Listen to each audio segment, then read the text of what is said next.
Done. Oh. Welcome to Hashtag Wednesdays Weekly, a weekly information session in collaboration with the voluntary sector and public sector partners. Today's session on virtual facilitation is being hosted by Maddie Hubbard from Action Together. Over to you, Maddie. Thanks, Hayley. Would you be able to share my slides, if that's right? Thank you. Hi, everyone. It's great to see so many people here today. Love, I can't even see all your faces. That's very nice. So yeah, welcome to the session on virtual facilitation. So this is the first of 5 that we're going to be doing each week for all the tools for virtual facilitation that can make meetings a bit more engaging and accessible and collaborative. So Hayley, we'll have to do a Chris Whitty style. Next slide, please, throughout. But bear with me a second, Maddie. It's just froze. I'm just trying to get it onto the. That's all right. Well, I can carry on chatting about what we'll cover today while doing that. So we're going to do a bit about the challenges and the opportunities of virtual facilitation. So kind of what's different about having to run meetings online and how to think about that. But mainly we're going to focus on, rather than the kind of skills and mindsets, going to focus on tools themselves.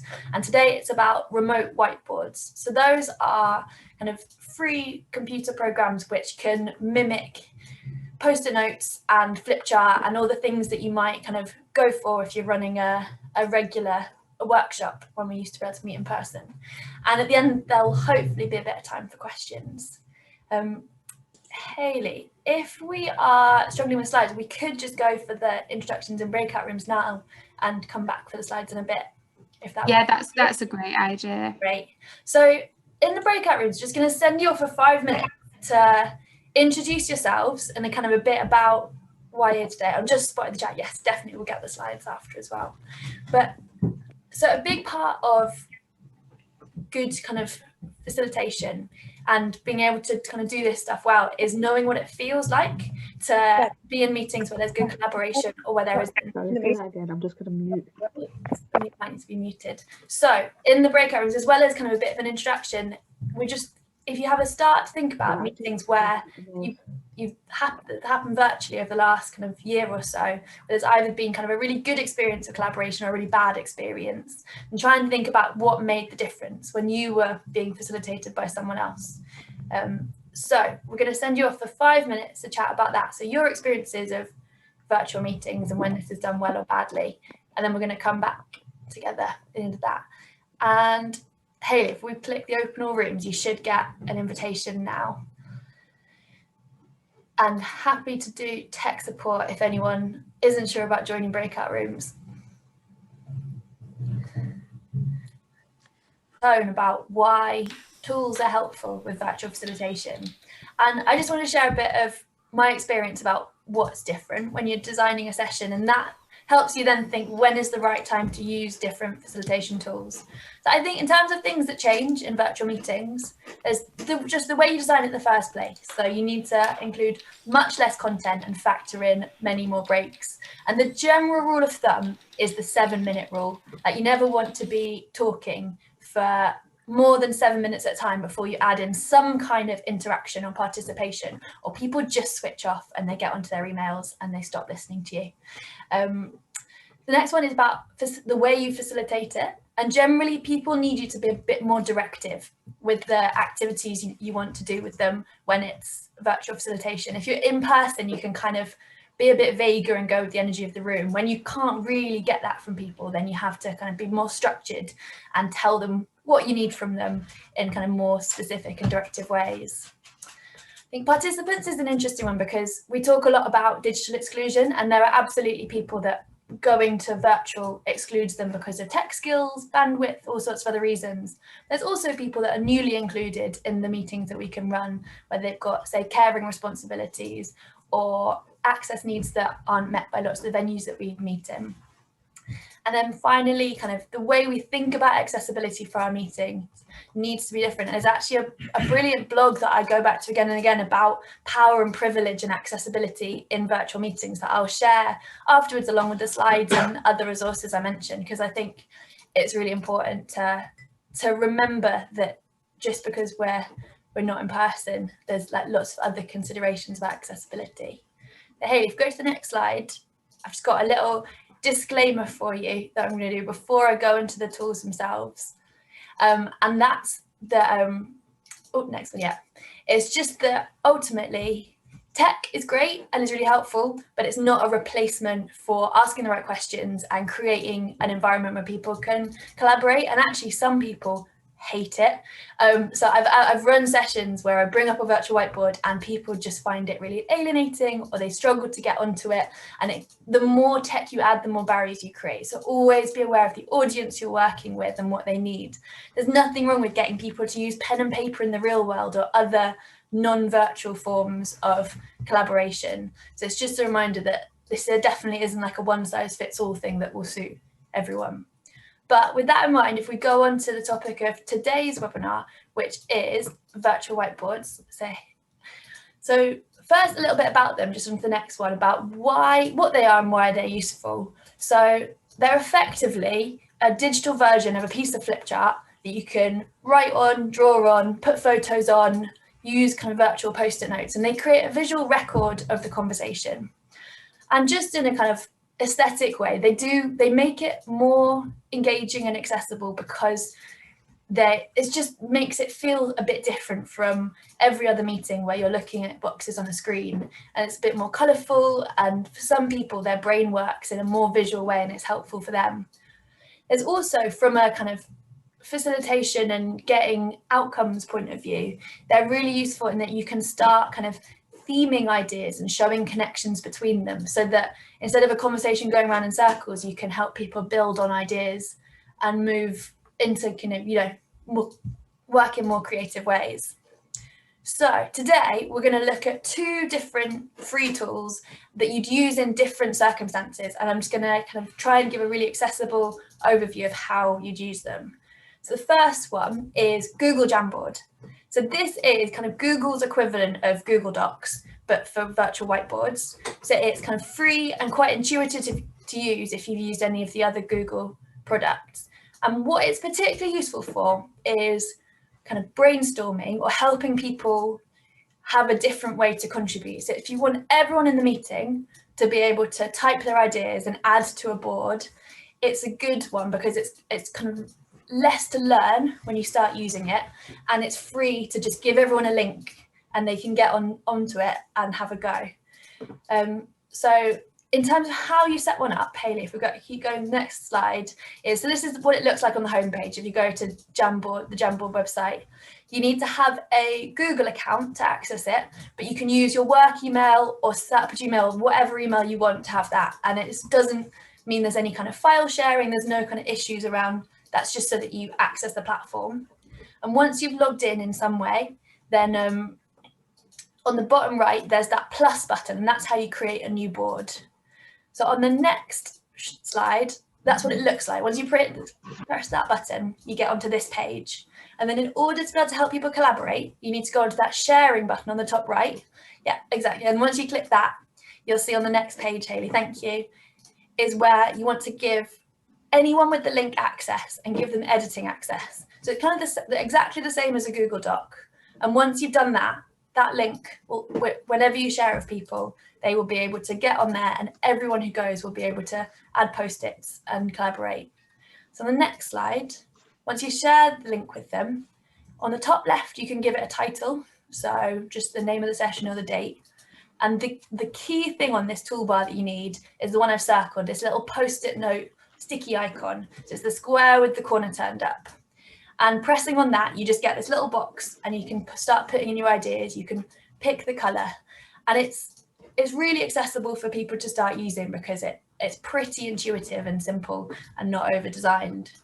So if you look on the next one, this is an example of what it looks like when people have all added ideas, and you can see it's like slightly chaotic, lots of stuff on there, but it's a great way that everyone who's in the meeting was able to add stuff, read what other people were putting, change the color, move it around.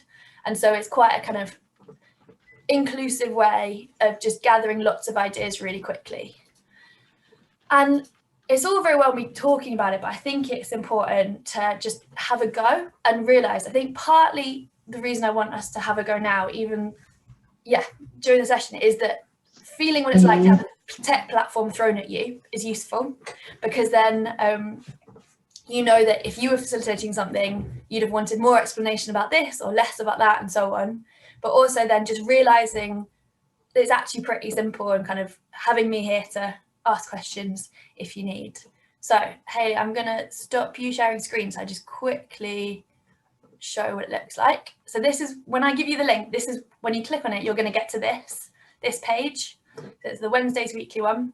I just want you to have a go, clicking a sticky note, filling out something and answering the question, how do you think this tool could be useful for the meetings you run? So let me get you the link and put it in the chat. So all you have to do is click that link and it should immediately take you onto the thing. So there we go. So everyone, if you have a go, and it might be that this causes chaos because so many of us, but I think it's definitely worth even just having the chance to do it. And if anyone's got questions, just unmute and ask them or post them in the chat. So I can see all of you joining as I've got anonymous camel and capybara and blobfish. It gives you all an animal. Great, getting some sticky notes there. Fab. So if you're just a participant, you don't need to have a Google account, you don't need to be logged in. All you need is that web link. So it's really, for your participants, it's really accessible. I like this. So people saying, if I can do it, anyone can. And great. So we're getting loads of things there. Brilliant. And what you can do is you can have kind of new slides. You can get people to click along and have new questions, or you can have a link for a different breakout room. So you start to gather different ideas from different groups of people. So it's varied how we use it. But is anyone struggling with that? Is there anyone that's got any kind of questions or concerns about cohorts that they work with at this? I'm enjoying the questions. Yes. Hi, I have an issue. We've had to stop the chat on our meetings with the children because we had the children send in inappropriate messages. Right. How would I set this up? Do you send? How do you send them the link to the event in the first place, like the Zoom link or something else? Well, we send them via email the Zoom link. So do we send the same for the? Yeah, so you can create the Jamboard link in advance and just send it to them at the same time as the Zoom link. All right, thanks. If that's helpful. Yeah, thank you. Great. Cool.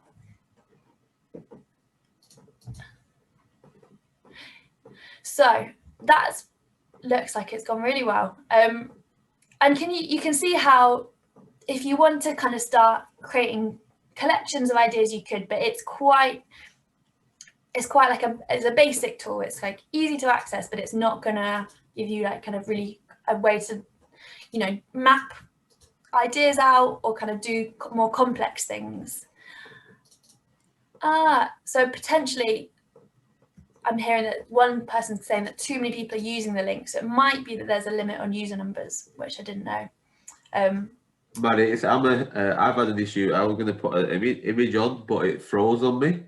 So it might be sheer amount of numbers of people. Yeah, there's just so many of us using it.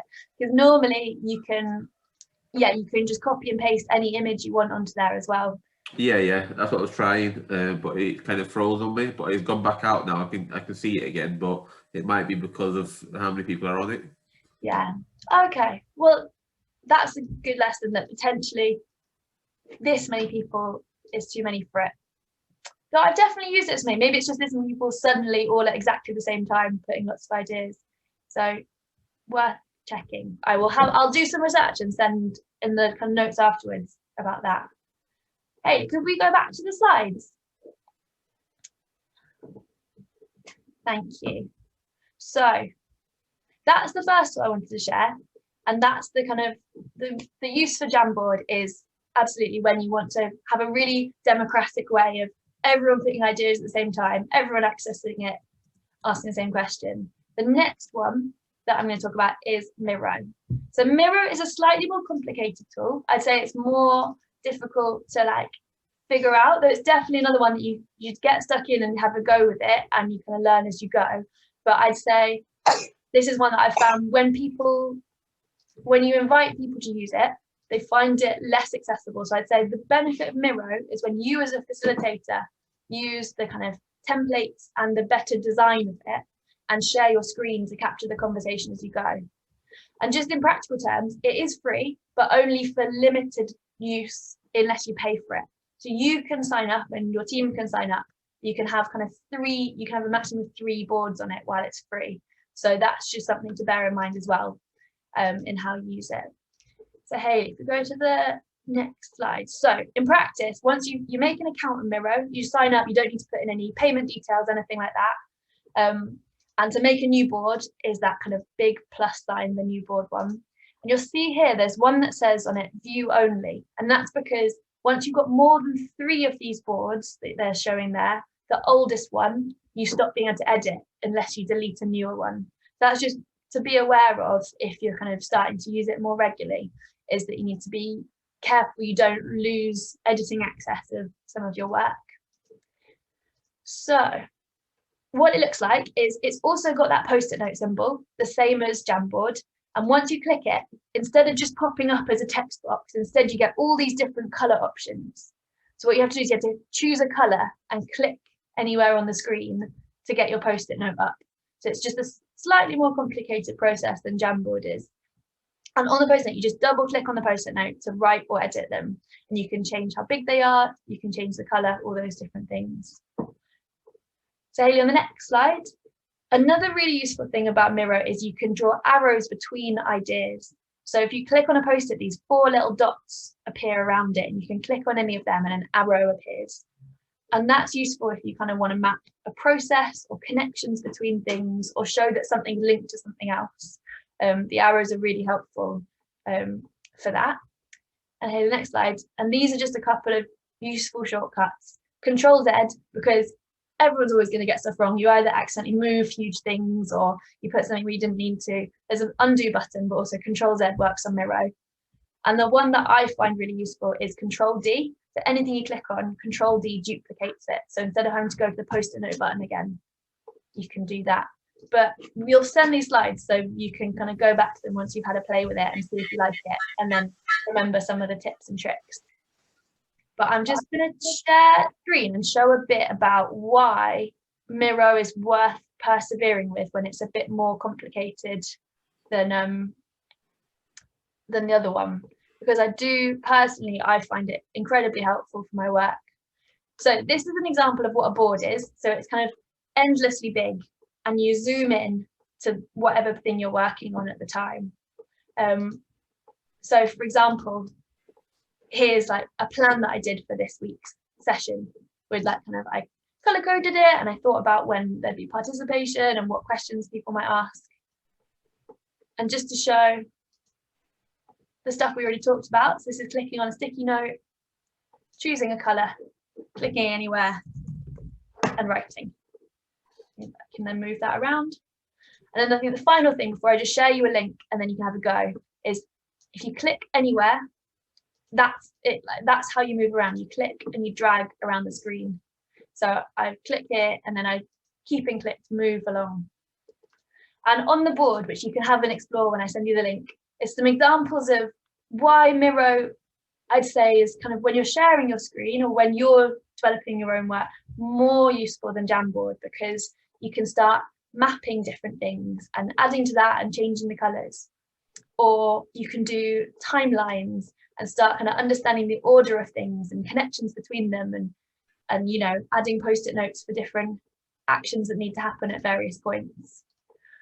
Or you can just make your workshops look really pretty. So here's a workshop I did with our volunteering team. You know, you can kind of make it colourful and more engaging, and you can help put, you know, you can put the ideas in nicely colourful boxes, which probably doesn't add necessarily huge amounts of the content of the workshop, but makes it feel kind of nice and engaging.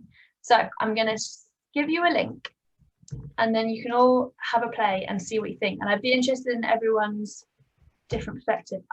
Question, can a board be printed? Yes. So you can download it as a section of it as a PDF, depending, so you can put like a square around whatever section it is that you want to download as a PDF, and then it saves as that. Right, we're on Miro. Can you all see that link that I've shared in the chat? Yes, I can see you're all arriving. So maybe just have a go. Start by just having a go, putting a post-it note down and see how that goes. And then if you're comfortable with that, have a play around with the different things in the toolbar and see what you think. Funny seeing so many little arrows. And have a go. You can go exploring the bigger board as well, because there's lots of space, so you can use that in whatever way feels useful. And so it'd be interesting to hear people's thoughts if you think this is more complicated than Jamboard to just get on and start using, because certainly that's the perspective that when I've facilitated sessions people have had, is that Miro can feel a bit more intimidating to get started with. So Amy, if you click anywhere on the board and then drag your mouse across, is that then letting you move? So I just answering your thing in the chat. No, Unmute and we can have a go at. not letting me do it. Okay. So to zoom in and out, it's either the scroll wheel on a mouse or it's your fingers on the trackpad, kind of like using an iPad. And then to move, so normally it's just kind of click and drag, and I've not done it. I'm not a Mac user, not gonna lie, but let me think how else you could do it.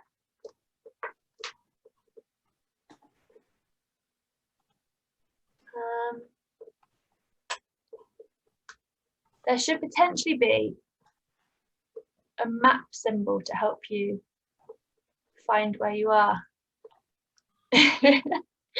I just use the track wheel on the mouse to come out, and then it's let me move. Okay, great. And the other thing I'd like to show you, so I'm going to just share my screen so you can see, is, so the real benefit of Miro, once you get like more into it and comfortable with it, is these things called templates. So that's on the toolbar, the second one down, that kind of box with the lines across it. And they've just got huge numbers that have been developed by anyone that uses Miro and the Miro team themselves. And some of them are really specific to kind of tech or to other things, but some of them are just incredibly useful as a building block for a workshop. So for example, this one, you can preview it and it shows you what it would look like, or you can say use template and it emerges on the board, and it's a way to kind of map how important something is based on how urgent it is. So kind of, you know, that kind of the kind of different way you prioritize and do this now or don't do this. You can start mapping your ideas onto it. Or there's lots that I kind of use all the time from the template section. That's really complicated for me. Which is definitely like, some of them I look at and I don't understand a word it's talking about because it's designed by someone in tech. It's like a 3-hour design sprint for a brand and all the words go over my head. But some of them it's just like a really useful timeline that someone else has done the work and you can just click and it emerges on your board. Or, you know, so like this one with a timeline and we just added our own words to it. And that's probably like the next. So yeah, someone's put one on here over here. It's definitely like next level Miro usage once you kind of had a play, added loads of emojis. I can't even find myself. I'm just like, yeah. What's that, Joe? Which bit you struggling with? That is just way over my head. Fair enough. I think even if you ignore all of those, but just your thinking. So about, you know, what you do in your team, and you can think this happens, and then you know, this happens, we're like, oh, and there's a connection between those. Yeah. And you'd be like, oh, we need to think about this thing happening next, and that's important, so we can change the color of it. You know, you don't have to use any of the complicated stuff. You can just use it to make kind of nice, Yeah. what connect. I think it's just confusing because there were just so many things on there, and yeah. And the other thing that's nice is, so say you're having a meeting and someone has an idea, and then the next person, you say, is your idea kind of similar to that, or is it different? And they say, oh, I've got a different thing I want to say, so you put it over there. And then gradually you start kind of clustering them. Someone else might say, oh, mine's a bit similar to that. And you can create a bit of a pattern of like how it's all connected, like the different things you're talking about. I don't know, is that something you would do? Can you, if you were doing an in-person workshop, would you kind of help create patterns between the ideas? That makes sense. I don't know if I made sense there. It's all very new to me anyway, because I'm not used to facilitating. So I came on here to just kind of find out about ideas that I will be able to implement in my new role that I'm going into. I could probably do with maybe speaking to you another time. And just, yeah. Yeah, cool. No, and I'll send around some like just general facilitation resources afterwards as well, if that's helpful. And yeah, I think the good thing about something like Miro is you can just use it in a really simple way, or you can get really geeky about all the templates and the functions. And it's just a way to kind of make the sessions that you run feel a bit different, when often, you know. I mean, on the thing. Sorry. So we've had a try of both of those, which you kind of use in different settings. Has anyone got any questions they'd like to raise about either of them, or about kind of, you know, anything that we've talked about today? Maddie, do you know what the lasso button does? Where's that one? Is it? Let me see. It is. Where is it? I don't know where it is now. It's like it looks like a dotted line. It was on the side panel. I don't know what I managed to go into. I can't find it now. Oh, if you go onto the looking like you're drawing a pen. Oh yeah. And then there's like a dotted line one, and it says lasso. And I can't figure out what it does. Lasso. So I think it's if you're trying to group a collection of things, you can use that to draw around them, and then it highlights all, it like connects all of them, so you can delete them all or you can move them. Oh yeah, I've sort of done that. I think that might be pronounced lasso, like they do in the Cowboys. They lasso things and gather it all together. That's might be. Yeah, I think that's what I think. It's just my accent. I don't think it. Oh well, they do tend to use really strange links to stuff, don't they? Sometimes it's like these things being called a mouse and never a mouse. Everybody thought it was really weird, but that's probably what it is. Yeah, I think it is that. Yeah, lasso them together. Yeah, and that's what it means. So who's got a sense of what kind of meetings that this might be useful in, or when you might use it? Because I think it'd be helpful for other people to kind of hear different ideas of how it could be used and what it could be useful for. I think it would be useful for, you know, like when you have brainstorming with your team, you know, and you coming, you know, ideas with people. And like now, for example, recently, we in the next 2 weeks, we're going to have a virtual workshop. So I'm just thinking now, wow, I'm just definitely going to use Miro. But also the other one is the first one that you said, which is the Google Jamboard. That would be great as well for if you're doing a workshop, delivering workshop for less tech participants, that they can kind of come in. So yeah, I think it'll be good. Also, another thing I thought as well was to do a presentation about your project progress, especially if you got fund for something and you need to share stakeholders. you can see the distance travel, you can illustrate more through like, you know, more visually. Yeah, definitely. And given that all of you have picked this up in about 30 seconds, people find Miro like disproportionately impressive. I think we just miss that feeling of that being together and being able to have like meetings like we used to, and that feeling of collaboration, that it's just something a bit different. People get excited. I like the idea of using Miro as in some team meetings, I mean. So the board could be set up before the meeting and you could like put your priorities in before the meeting. And then while in the meeting, we could all use it to say, you know, how we could help with each other's priorities and what workflow it kind of fits in. So I like it as it can be used prior to the meeting to maybe actually save some time in the meeting. Yeah, definitely.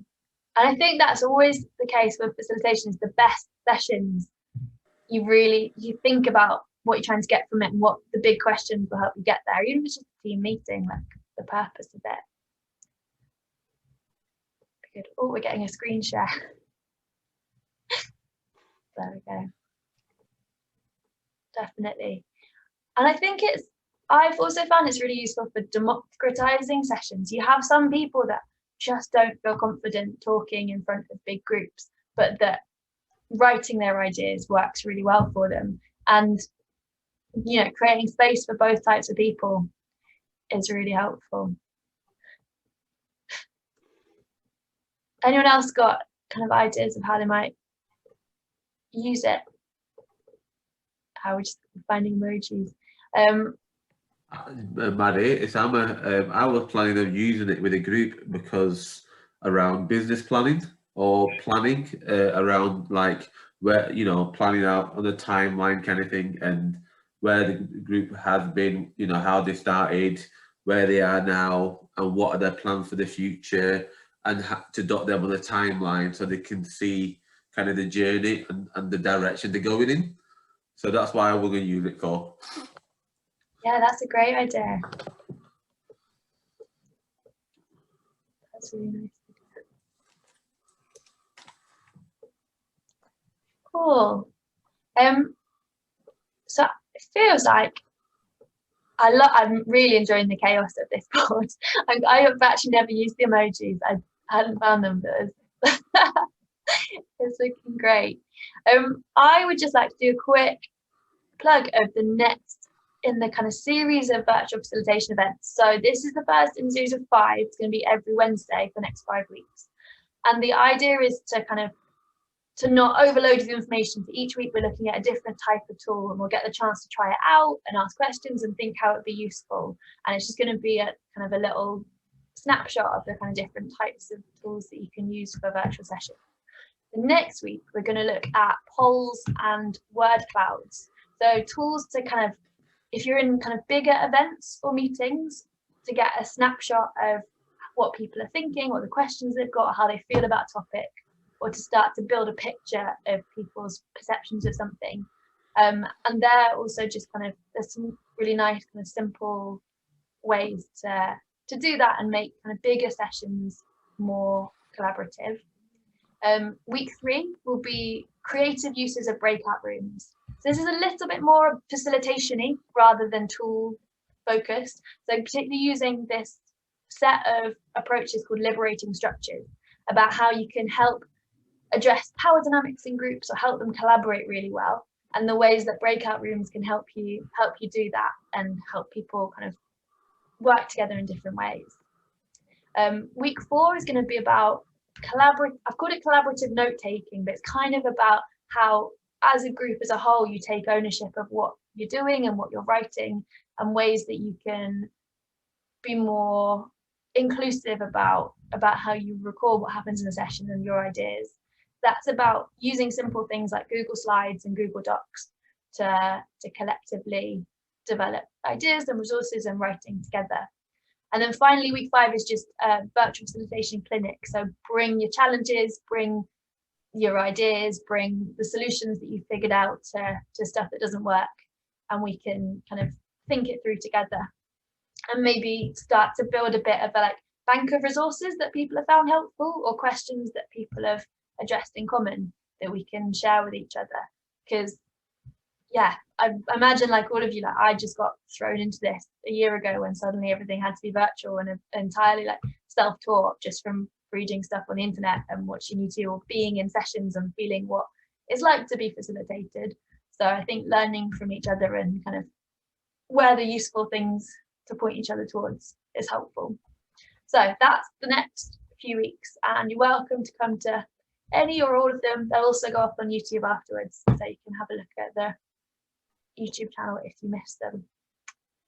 But yeah, are there any thoughts, questions, ideas, requests for focus in future sessions that anyone would like to share with the group? Hey, sorry, I just wanted to check with Jamboard and Miro, how easy they are to use from a mobile phone, because that's can be tricky in meetings, isn't it? If some people have joined from a laptop and some people have joined from a mobile, it's important to use something that doesn't disadvantage those that are on a mobile. I can imagine Miro on a small screen, yeah, might not work so well, but I don't know how easy either of them are to use on a mobile phone. Yeah, I agree. I think all of these things are tricky when you've got people joining with different devices, and I think mobiles in particular, how to stay on the conversation and also use it is challenging. I'd say, yeah, I agree. I think Jamboard would be easier, and there's also, if you need to simplify it further, you can say to people, put your ideas in the chat and I'll put those onto Jamboard. Or, you know, with Miro, it could be that you're the one doing all the note taking, you're just sharing your screen. But then again, it's if it's really small, if someone can see it. So I think it's worth, if you have a go and figure something out, let us know. But I personally, yeah, would use Jamboard, or potentially if it's mainly people joining by mobile, I'd use a different way of doing it. Any other thoughts, questions? Have a look at what's in the chat. Definitely recommend just having a practice, because the more you play around with it, the more it becomes intuitive and simple. And yeah, I agree. Some of the templates are a bit overwhelming, but lots of them, there's good bits and you can just delete the rest of them and just take the bits that you like of it.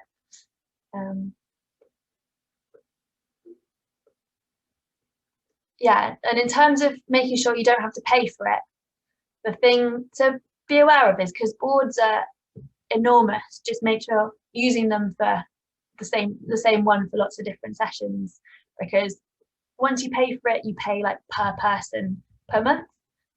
So it might be that if you find it's like incredibly useful for your organization, they decide that, but in general, you just have to be a bit creative to be able to use it for free, and we can figure it out. Sorry to ask a basic question, but where do you log in or create an account? I've just been on the website and I can't obviously see it on Miro. No, please don't. That's not basic. Oh, that's so let me have a look. So if you go onto Miro.com, in the top right there's a blue kind of circle thing, and in it says sign up free, and it's got a little arrow going off to the right. And once you click on that, it takes you to Miro.com/sign up. And what I can do is I can post that link in the chat, if that's helpful. Thanks. I was on /apps. That's why Google search that I did for Miro took me somewhere more complex. So there you go. So it just asks for, to get started, literally all you need is your work email or any email, and you make a password. That's all they ask from you.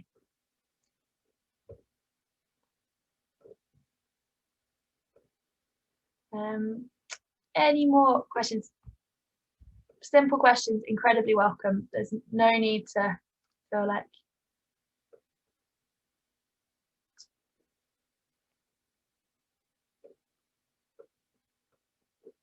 Everyone happy?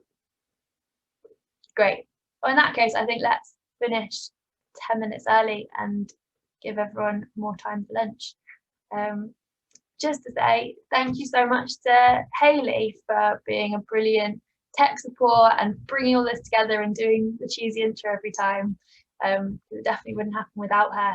And thanks to all of you for coming along, and hopefully see some of you next week. I hope this was useful. So thank you. Thanks, Maddie, and thank you as well. I'm looking forward to next week already. I have popped the link in the chat to anybody that wants to sign up for the other sessions. If you just go onto that web page, there'll be links to each individual session. Maddie, have you got an email address you're happy to share, just in case there's any follow-up questions? Yeah, put it in the chat, and I'll try and make sure in the stuff we send round that there's some like links to. They've got quite a lot of good support videos as well. Hayley, we .org.uk.co.uk. .org.uk. There we go. Didn't want to give you the wrong one by mistake. Fab. Thanks very much, everyone. Thank you for joining.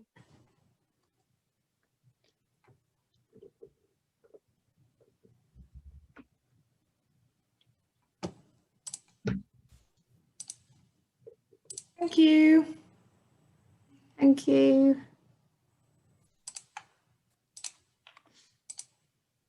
You guys, bye. Bye, Emma.